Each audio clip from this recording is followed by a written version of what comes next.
Hello every one, ഇന്നൊരു travel വ്ളോഗാണ് കേട്ടോ. ഞാൻ ഫസ്റ്റ് ടൈമായിട്ടാണ് ഒരു ട്രാവൽ വ്ളോഗ് ചെയ്യുന്നത്. അപ്പോൾ അതിൻ്റേതായ ഫ്ലോസൊക്കെ എന്തായാലും ഉണ്ടായിരിക്കും. അതൊക്കെ ക്ഷമിച്ച് നിങ്ങൾ എൻ്റെ കൂടെ ട്രാവൽ ചെയ്യാൻ റെഡിയാണെന്ന് വിചാരിക്കുന്നു. അപ്പോൾ ഞങ്ങൾ ഇന്ന് ജിദ്ദയിൽ നിന്ന് ദുബായിലേക്കാണ് ഫ്ലൈ ചെയ്യണത്. നമുക്കൊരു 4 days ലീവ് കിട്ടിയപ്പോൾ നമ്മുടെ കുറേ ഫ്രണ്ട്സ് ആൻഡ് ഫാമിലി അവിടെ ഉണ്ട്. അപ്പോൾ അവരെയൊക്കെ ഒന്ന് പോയി കാണാമെന്ന് വിചാരിച്ചിട്ടുള്ള യാത്രയാണ്. അപ്പോൾ നമ്മൾ കറക്റ്റ് ടൈമിലൊക്കെ എത്തി. കറക്റ്റ് ടൈമിൽ കുറച്ച് മുന്നേ തന്നെ എത്തി. അപ്പോൾ നമുക്ക് കുറച്ച് ടൈം ഫ്രീ ആയിട്ട് കിട്ടി. അപ്പോൾ നമ്മളൊരു കോഫിയൊക്കെ കുടിക്കാമെന്ന് വിചാരിച്ച് കോഫി ഷോപ്പിൽ കയറി കോഫി കുടിച്ചു. അപ്പോൾ ആൾക്ക് നല്ല ഇഷ്ടമായി കോഫി. കോഫി എങ്ങനെയുണ്ട്? ഇഷ്ടപ്പെട്ടാ? എനിക്കത്ര ഇഷ്ടപ്പെട്ടില്ല കോഫി. അതിലൊരു തരിതരിപ്പുണ്ടായിരുന്നു. പിന്നെ കോഫി അല്ലേ എന്നുള്ളത് കൊണ്ട് കുടിച്ചുകൊണ്ടിരിക്കുകയാണ്. അങ്ങനെ ഇരുന്ന് കുറച്ച് നേരം കഴിഞ്ഞപ്പോൾ വെറുതെ ഇരിക്കുകയല്ലേ. അപ്പോൾ എൻ്റെ കയ്യിലാണെങ്കിൽ കുറേ ബുക്കിംഗ് പേപ്പേഴ്സും കാര്യങ്ങളൊക്കെ ഉണ്ടായിരുന്നു. അപ്പോൾ ഞാനിങ്ങനെ ചോദിക്കുകയാണ്, ഞാൻ ഇതിൻ്റെ ബാക്കിൽ എഴുതിയാൽ കുഴപ്പമില്ലല്ലോ എന്ന്. എനിക്കിങ്ങനെ വെറുതെ പേപ്പർ കയ്യിലിരിക്കുമ്പോൾ എന്തെങ്കിലും എഴുതാനും വരയ്ക്കാനും ഒക്കെ ഉള്ളൊരു ടെൻഡൻസി ഉണ്ട്. അപ്പോൾ ഞാനിങ്ങനെ വെറുതെ ഒരു പ്ലാൻ വരച്ചുകൊണ്ടിരിക്കുകയായിരുന്നു.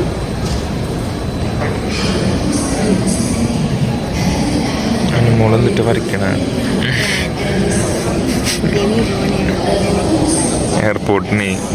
എയർപോർട്ടിന് എന്തൊക്കെയോ പോരായ്മകളുണ്ടെന്ന് അനുമോള് പറയണേ. എയർപോർട്ട് പുതുക്കി വരയ്ക്കാനുള്ള പരിപാടി നോക്കണതാണ്. അപ്പോൾ നമ്മൾ കുറച്ച് നേരം അവിടെ ടൈമൊക്കെ സ്പെൻഡ് ചെയ്ത് നമ്മൾ നമ്മുടെ ഗേറ്റിൻ്റെ അവിടേക്ക് പോകാമെന്ന് വിചാരിച്ചു. നമ്മൾ കുറച്ച് നേരത്തെ ആയതുകൊണ്ട് ഗേറ്റിൻ്റെ അവിടെ ആദ്യമേ പോയിരുന്നില്ല. ഗേറ്റിൻ്റെ അവിടേക്ക് ഇത്തിരിയും കൂടി കഴിഞ്ഞിട്ടാണ് പോയത്. ഞാനെന്തോ എക്സാമൊക്കെ എഴുതാൻ പോണ പോലെ കയ്യിൽ കുറേ പേപ്പേഴ്സൊക്കെ ആയിട്ട് പോയിക്കൊണ്ടിരിക്കുകയായിരുന്നു. അപ്പോൾ ഫ്രണ്ടിലൊരു കുട്ടി നടന്നു പോകുന്നുണ്ടായിരുന്നു. ഞാൻ പറയായിരുന്നു അതിൻ്റെ ബാഗ് കാണാൻ നല്ല രസമുണ്ടെന്ന്. ഒരു വീലൊക്കെ ആയിട്ട് അതിൻ്റെ മേലെ കയറി ഇരുന്നിട്ട് നമുക്ക് നടക്കാണ്ടും പോവാം. ഞാനതിങ്ങനെ കാണിച്ചു കൊടുക്കായിരുന്നു, നല്ല ഭംഗിയുണ്ട് എന്ന് പറഞ്ഞിട്ട്.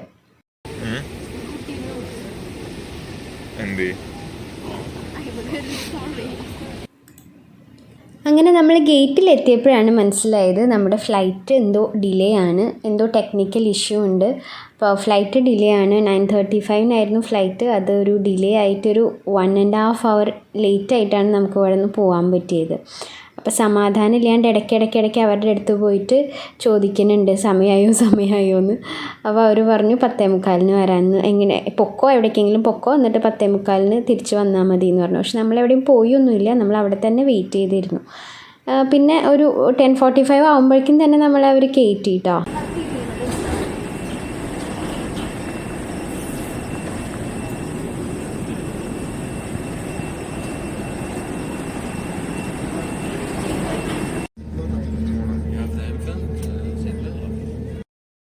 കുറച്ച് ഡിലേ ആയിരുന്നുണ്ടെങ്കിലും ലാസ്റ്റ് പോകാൻ പറ്റിയതിൻ്റെ സന്തോഷത്തിലാണ്. അപ്പോൾ എല്ലാം സെറ്റാണ്. സേഫ്റ്റി ഇൻസ്ട്രക്ഷൻസ് തന്നുകൊണ്ടിരിക്കുകയാണ് അവർ. പക്ഷെ അത് അറബിക്കിലായതുകൊണ്ടൊന്നും മനസ്സിലാവുന്നുണ്ടായിരുന്നില്ല. പിന്നെ സെക്കൻഡ് അവർ ഇംഗ്ലീഷിൽ പറഞ്ഞിട്ടുണ്ടായിരിക്കും, പക്ഷെ അത് ശ്രദ്ധിച്ചില്ല. അപ്പോൾ ഞങ്ങൾ രണ്ടാളും കൂടി ആദ്യമായിട്ടാണ് ഒന്നിച്ച് ഒരു ഫ്ലൈറ്റ് ജേർണി നടത്തുന്നത്. അതിൻ്റെ സന്തോഷത്തിലാണ്. മനസ്സിലായി.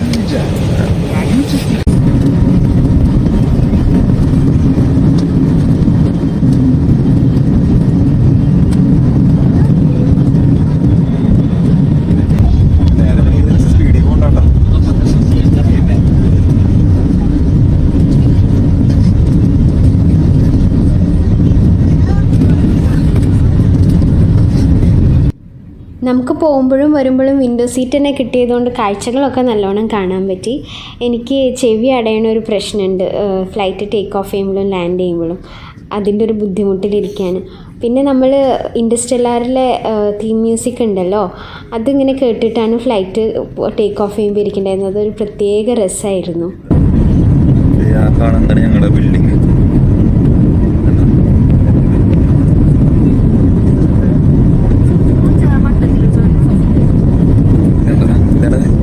Football stadium. ബ്യൂട്ടിഫുൾ അല്ലേ? കുറച്ചും കൂടി ഫ്രണ്ടിലേക്ക് പോയപ്പോൾ നമ്മൾ എന്താ പറയുക, നമ്മുടെ കേരളത്തിൽ ഫ്ലഡ് വന്നപ്പോൾ ഒരു സ്കൈ വ്യൂ കണ്ടില്ലേ, അതുപോലത്തെ ഒരു വ്യൂ കണ്ടു. അപ്പോൾ നമ്മളത് ഫുൾ വെള്ളമാണെന്ന് വിചാരിച്ചിരിക്കേണ്ടായിരുന്നു.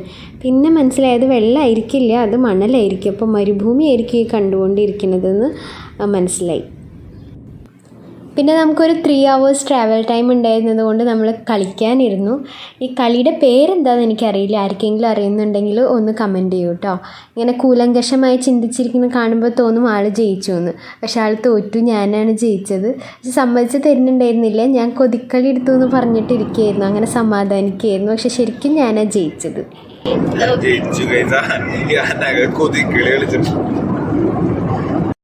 പിന്നെയും നമുക്ക് കുറേ സമയം ഉണ്ടായിരുന്നത് കൊണ്ട് ഒരു വേർഡിൽ നിന്ന് അതിൻ്റെ ഉള്ളിലത്തെ വേറെ വേർഡ്സ് കണ്ടുപിടിക്കുന്ന ഒരു ഗെയിം ഉണ്ടല്ലോ, അത് കളിച്ചു.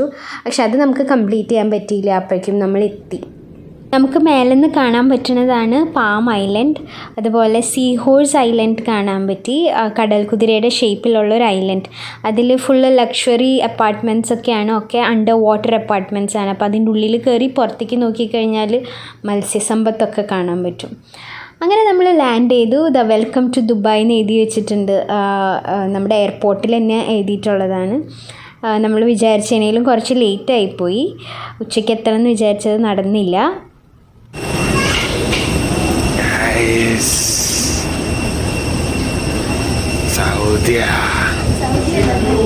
സൗദിയുടെ വണ്ടി ഫ്ലൈറ്റ്. ഓ ഗൈസ്, അങ്ങനെ ദുബായ് എത്തി. അത് കഴിഞ്ഞിട്ട് നമ്മൾ ഫ്ലൈറ്റിൽ നിന്ന് നമ്മുടെ ബാഗേജ് കൗണ്ടർ അവിടേക്കൊക്കെ വേണ്ടിയിട്ട് മെട്രോ സർവീസ് ആയിരുന്നു. ഞാൻ ആദ്യമായിട്ടാണ് കേട്ടോ എയർപോർട്ടിൻ്റെ ഉള്ളിൽ മെട്രോ സർവീസ് കാണുന്നത്. നമ്മുടെ നാട്ടിലൊക്കെ ബസ് സർവീസാണ് കണ്ടിട്ടുള്ളത്. അറിയില്ല എനിക്ക് നാട്ടിൽ മെട്രോ സർവീസ് ഉണ്ടോ എന്നുള്ളത്. പക്ഷേ ഇവിടെ ഞാനങ്ങനെ ആദ്യമായിട്ട് കണ്ടു. എൻ്റെ ഹസ്ബൻഡിൻ്റെ ചേട്ടൻ്റെ വീട്ടിലേക്കാണ് നമ്മൾ ഫസ്റ്റ് ചെന്നത്. അപ്പോൾ അവിടെ ചേട്ടൻ്റെ മോനുണ്ട്, ആൾ ഉറങ്ങുമായിരുന്നു നമ്മൾ ചെന്ന സമയത്ത്. അപ്പോൾ നമ്മുടെ സൗണ്ട് കേട്ടിട്ട് ഉറക്കമൊക്കെ കഴിഞ്ഞ് വന്നു. ആകെ സർപ്രൈസായി.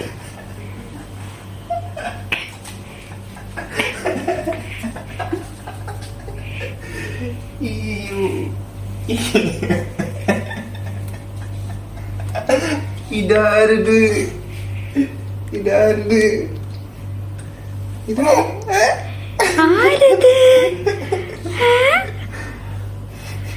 ഇതെന്ത് ചാച്ചു ബേബി ഇവിടെ? ചാച്ചു ബേബി എങ്ങനെ ഇവിടെ എത്തി? കുട്ടിയാ അത്ഭുതായി. ചാച്ചു ബേബി എങ്ങനെ ഇവിടെ വന്നു? നമ്മളങ്ങനെ രാത്രി ഇപ്പോൾ കറങ്ങാനൊന്ന് ഇറങ്ങി. ഷാർജയിൽ നിന്ന് ദുബായിലേക്കാണ് നമ്മൾ വന്നത്. ഷാർജയിലെത്തിയപ്പോൾ ഞാൻ അങ്ങനെ പറഞ്ഞു, എനിക്ക് സൗദി ആയിട്ട് വലിയ വ്യത്യാസമൊന്നും തോന്നുന്നില്ല എന്നുള്ളത്. ഇനി സൗദി ആയിട്ടൊന്ന് കമ്പയർ ചെയ്ത്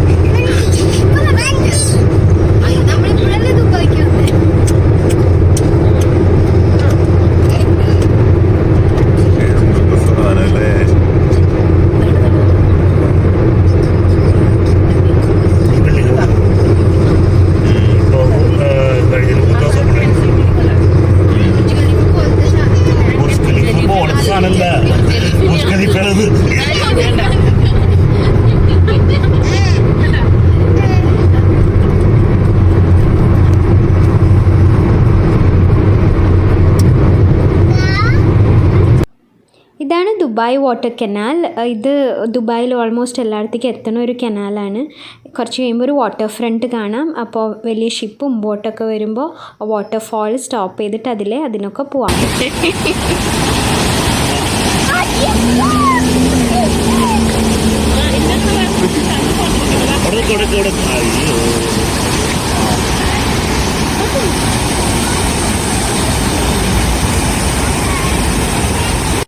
ഈ ക്രൗൺ വെച്ച് നിൽക്കുന്ന പോലത്തെ ബിൽഡിംഗ് കാണാൻ നല്ല ഭംഗിയുണ്ടായിരുന്നു. അത് ഹോട്ടൽ മാരിയറ്റ് ആയിരുന്നു.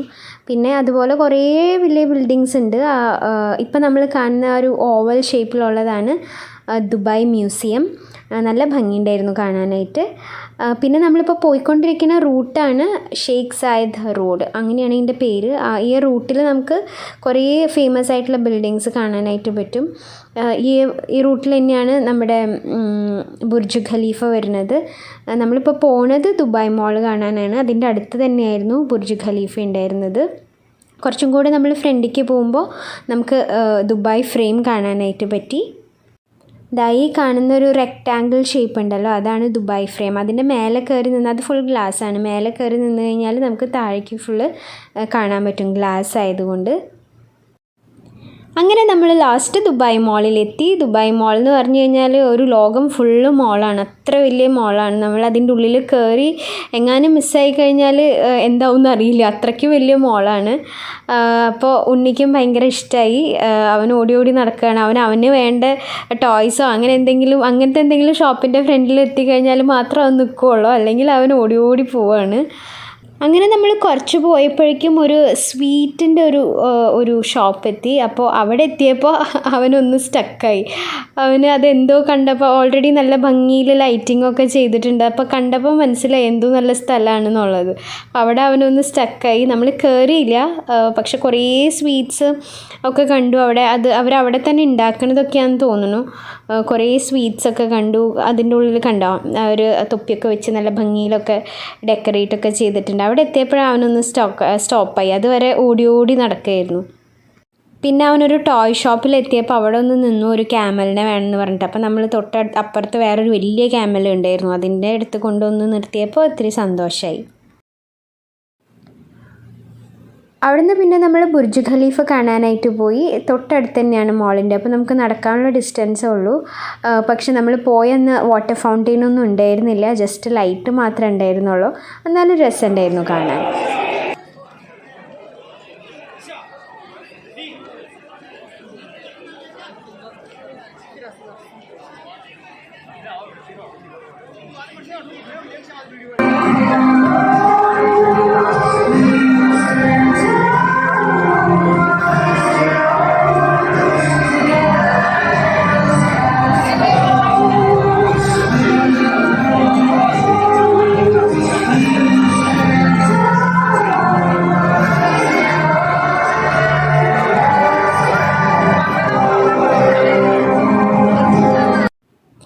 ഈ കാണുന്നത് ലോകത്തിലെ ഏറ്റവും വില കൂടിയ ഒരു ഗിറ്റാറാണ്. ഫുൾ ഡയമണ്ടാണ്.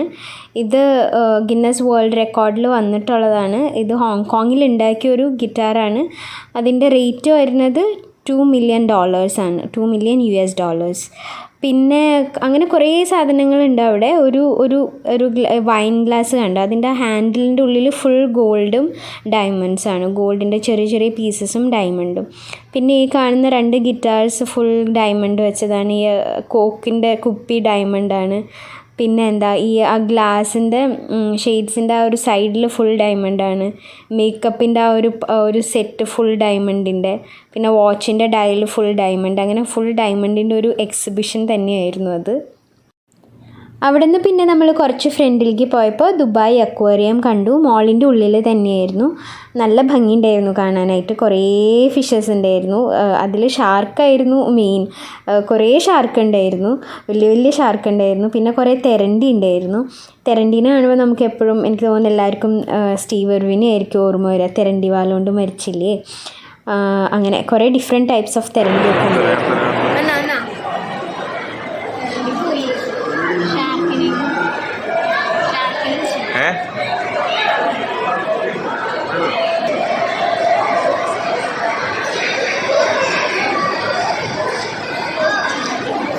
തെരണ്ടിയോടെ പോയി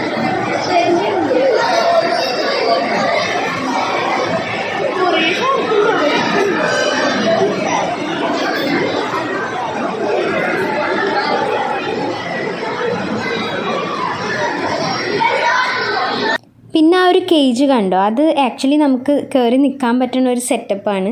അതിൻ്റെ ഉള്ളിൽ കയറി നിന്ന് കഴിഞ്ഞാൽ നമുക്ക് ചുറ്റും ഇതുപോലെ മീനുകൾ കാണാൻ പറ്റും. പിന്നെ ഒരു ചെറിയ തെരണ്ടി കണ്ടോ, അങ്ങനെ കൈയിട്ട് അടിച്ചടിച്ച് പോണത്. അതിനെ കണ്ടപ്പോൾ ഞാൻ പറയായിരുന്നു കിളിച്ചുണ്ടമാമ്പഴം സിനിമയിലെ വെള്ളാട്ട പോക്കറിൻ്റെ പോലെ ഉണ്ടെന്ന്. ശരിക്കും ഇങ്ങനെ വീശി വീശി പോണ കാണുമ്പോൾ അതുപോലെ തന്നെ ഉണ്ടായിരുന്നു. പിന്നെ ഒരു ഷാർക്ക്, അതിൻ്റെ മേലെ ഹാമർ ഹെഡ് ഷാർക്കാന്ന് തോന്നുന്നത്. അങ്ങനെ ഒരു ഷാർക്ക്, അതല്ലാണ്ടും കുറേ ഷാർക്ക് ഉണ്ടായിരുന്നു കേട്ടോ. പിന്നെ ഇത് വേറൊരു ടൈപ്പ് തെരണ്ടി. അങ്ങനെ എല്ലാതും കണ്ട് ലാസ്റ്റ് നമ്മൾ വീട്ടിലേക്ക് പോവാറായി.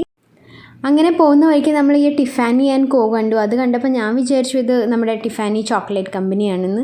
പിന്നീടാണ് മനസ്സിലായത് ടിഫാനി ആൻഡ് കോ എന്ന് പറയുന്നത് ഒരു പ്രീമിയം ജ്വല്ലറി ഡയമണ്ട്സ് ഒക്കെ ഉള്ളൊരു സർവീസാണെന്ന്. അവിടെ നിന്ന് നമ്മൾ വണ്ടിയിൽ കയറി കാറെടുത്ത് ഇങ്ങനെ പോകുമ്പോൾ കാറുകളുടെ ഒരു കമനീയ ശേഖരം കണ്ടു. ഭയങ്കര രസമുണ്ടായിരുന്നു കാണാനായിട്ട്. എല്ലാം പ്രീമിയം കാർസായിരുന്നു. ഇങ്ങനെ നമുക്ക് സൗദിയിൽ കാണാൻ പറ്റില്ല, ഇത് ദുബായിൽ തന്നെ കാണാൻ പറ്റുള്ളൂ എന്ന് തോന്നുന്നു. അങ്ങനെ നമ്മൾ തിരിച്ച് വീട്ടിലേക്ക് പോയി. ബാക്കി വിശേഷങ്ങൾ അടുത്ത പാർട്ടിൽ.